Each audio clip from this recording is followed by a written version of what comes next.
जज़ाकल्लाह। सुबह को बाग में शबनम पड़ती है फकत इसलिए कि पत्ता पत्ता करे तेरा जिक्र बावजू होकर।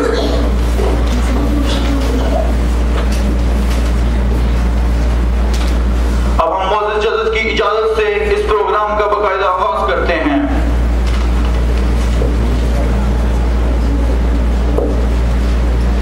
सबसे पहले मैं दावत दूंगा 12वीं जमात के अनफाल तारिक को कि वो आए और अपने ख्यालात का इजहार करें।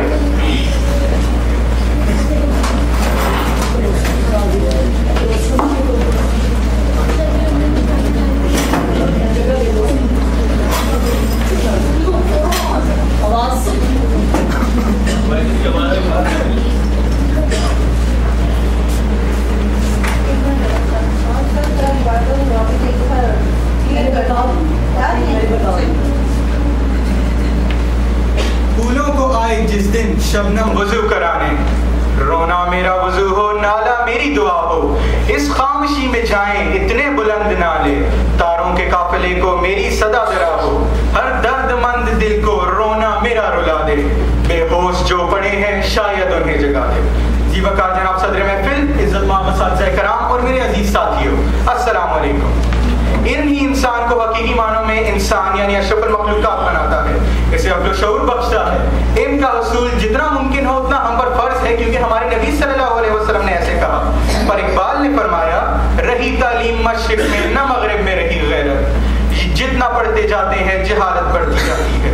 क्या कहना चाहते थे इकबाल इस शेर में? इकबाल के दो मानवी ख्यालात के मुताबिक एक तो मानी ये निकलता है कि मशरिकी दुनिया के बाशिंदे गवार और नाख्वानदा हैं, जो कि सरासर गलत है। दूसरी बात यह है कि यही मशरिकी दुनिया अक़ली और इखलाकी तौर पर जाहिल हो गई है। मैंने अपने साथी मुकर्ररों की तकारीर पढ़ी, उन्होंने तो सिर्फ मुसलमानों पे बात की है, मगर नहीं सदर जी वक़ार नहीं। इस जहालत की ज़द में सिर्फ मुसलमान ही नहीं, सिर्फ मशरिक ही नहीं, बल्कि पूरी दुनिया आ चुकी है। मगरबी तहजीब की पैरवी करते करते दुनिया की अक्सरियत इंतहाई बेहिस और बेगैरत होकर रह गई है। ये दुनिया महज मादी दुनिया बनकर रह गई है, और इसका मकसद सिवाय मादियत परस्ती के और कुछ नहीं रहा। अजीज़ान मोहतरम, मगरबी साम्राज्य, सरमायादाराना ताकतें और इनका खुद साख्ता मज़हब इतना खोखला और बूदा है कि इनकी तहजीब और सकाफत पर लोहा ही लिखा जा सकता है। हर बेगैरती और गैर फितरी अमल को बुनियादी इंसानी हक के नाम पर अपना लेना इनका शेवा बन चुका है। हर गैर इखलाकी काम में मर्द और ज़ान एक दूसरे से दो हाथ आगे हैं। जिस माशरे में शराब खाने, किमारबाजी के अड्डे, इखलाक बाख्ता क्लब, मंशियात के मराकज़ ये सब आम हो, ताकत और कुव्वत, मुआशी इस्तिसार और इखलाकी गिरावट जिनकी पॉलिसी हो, ये सब अभी भी इनकी असल बेगैरती नहीं। इनकी असल बेगैरती ये है कि अपना तख्लीक करदा फितना मशरिक में भी बर्पा कर रहे हैं। उनकी सर तोड़ कोशिश है कि मशरिक पर अपनी कुव्वत और ताकत की बुनियाद पर अमन और इस्तक़रार और खुशहाली ना आने दें, ताकि मशरिक ममालिक इस तरक्की की दौड़ में आगे ना निकल सकें। खुश तो हैं हम जवानों की तरक्की से, मगर लबे खंदा से निकल जाती है फरियाद भी साथ।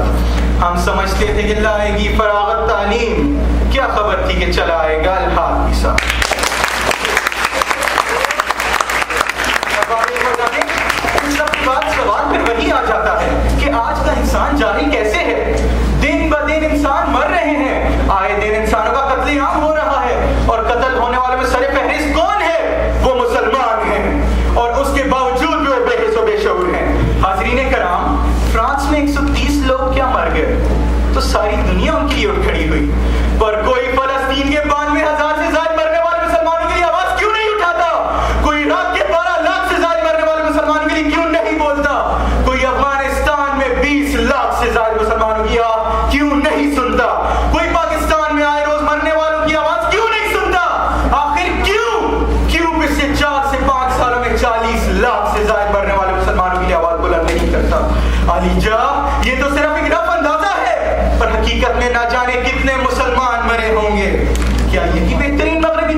अंग्रेज मुसलमान दुश्मन है, वो इन मुसलमानों के मामले में चुप रहता है, पर मुसलमान क्यों खामोश है? वो आवाज क्यों नहीं उठाते?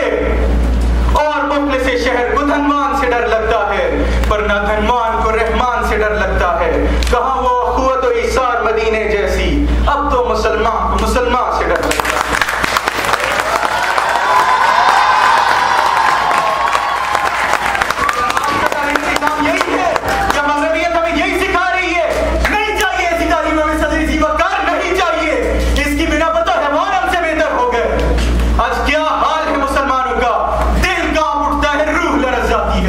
ये सब इसलिए कि हम ज़बानी तौर पर तो मुसलमान हैं, पर कल्बी तौर पर नहीं। हम ज़बान से तो अल्लाह और उसके रसूल का नाम लेते हैं, पर दिल में कुरान, अल्लाह और उसके रसूल के अहकामात नहीं, बल्कि मगरबी रिवायात समा गई हैं। कौम भी देखो किस कदर तहजीब अफरंग बेहराजी, इसलिए यहाँ ना कोई मोमिन है ना कोई काजी, उन्हीं के दम से आज तक तालीम अफरंग है जारी। बगैर दीने बेचारों की अकल भी है देमारी, कौन लाएगा वो नमाजी जो लाखों पे हो जारी। यहाँ तो हर कोई है निज़ाम मुस्तफ़ा से आरी।